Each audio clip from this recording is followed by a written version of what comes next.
Hello children, good morning. आज हम कक्षा 4 के नैतिक शिक्षा में पढ़ेंगे पाठ 4, जिसका शीर्षक है वफादारी। यहाँ हम आपको एक महान नारी पन्ना की कहानी बता रहे हैं, जिसने मेवाड़ के भावी राजा की रक्षा के लिए अपने बच्चे का बलिदान दे दिया। पन्ना राजमहल में धाय थी। उसकी वफादारी की कहानी का उदाहरण भारत के इतिहास में अंतर नहीं मिलता।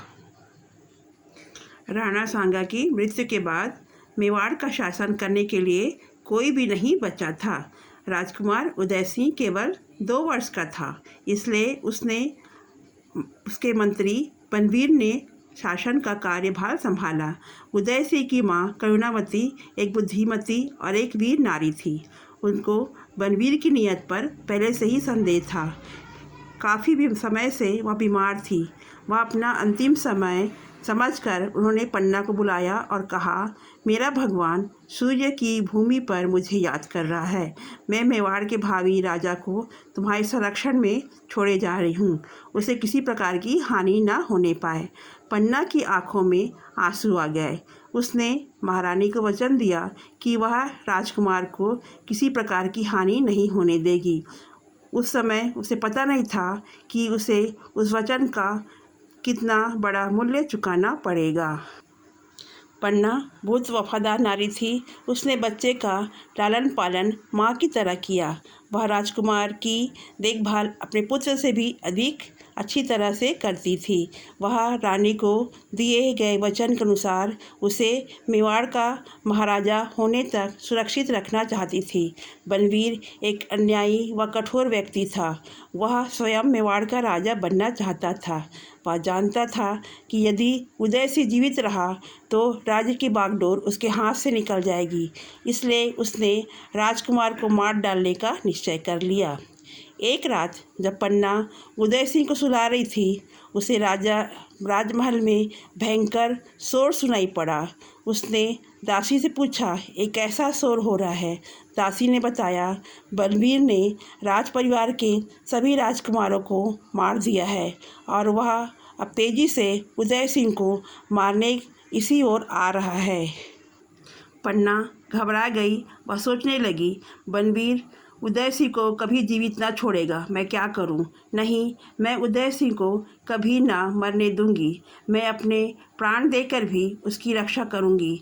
वह झपट कर अंदर गई और एक टोकरा उठा लाई। उसने राजकुमार को टोकरे में लिटा दिया और उसे पत्तों से ढक दिया।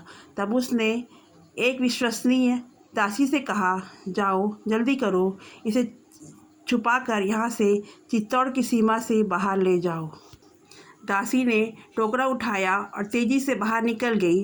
कुछ क्षणों के लिए पन्ना ने संतोष की सांस ली, परंतु तुरंत ही वह सोचकर घबरा उठी। उसने सोचा, यदि बनवीर आएगा और उसे पूछेगा कि उदय सिंह कहाँ है तो वह क्या उत्तर देगी। उसने तुरंत एक युक्ति सूझी।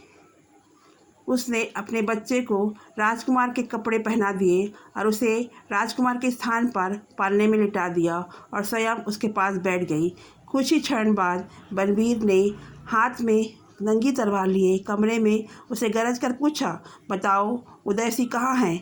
पन्ना भय से कांप उठी और कुछ न बोली। उसने पालने की ओर संकेत किया और जिसमें उसका बच्चा लेटा हुआ था। बनवीर लपक कर उसी ओर बढ़ा और बोला, ले आज मैं तुझे हमेशा के लिए तुझे नींद की गोद में सुला देता हूँ। यह कहकर उसने तलवार उठाई और एक ही वार में बच्चे के 2 टुकड़े कर दिए। पन्ना कुछ न बोली, केवल उसकी आंखों से आंसू बह रहे थे। बलवीर हंसता हुआ लौट गया। पन्ना ने एक बार अपने पुत्र की ओर देखा और पलंग पर उसके शरीर के 2 टुकड़े पड़े हुए थे, जिससे रक्त बह रहा था। सारे वस्त्र लाल हो चुके थे। कितना महान बलिदान दिया था उसने। वह कुछ ही देर यूं ही निर्जीव सी खड़ी रही, परंतु शीघ्र ही अब उसकी कर्तव्य परायणता के बोझ ने उसकी निर्बलता को दबा दिया। उसे इस बात का संतोष था कि उसने रानी को दिए वचन का पालन किया। तुरंत ही वह उस स्थान के लिए चल दी जहाँ दासी ने के पहुंचने की आशा थी। वहां उदय सिंह उसे मिल गया और उसे वह सुरक्षित अनजाने स्थान पर लेकर चली गई। बड़े होकर उदय सिंह बनबीर को युद्ध में हराकर मेवाड़ का राजा बना। उसके लंबे समय तक मेवाड़ पर शासन किया। उसने जीवन भर पन्ना, धाय व उसके द्वारा किए गए बलिदानों को याद किया। पन्ना के शौर्य, बलिदान और विश्वसनीयता की कथा ने उसे इतिहास में अमर बना दिया है। इस कहानी से हमें यह शिक्षा मिलती है कि एक विश्वास पात्र व्यक्ति हर जगह सम्मान पाता है।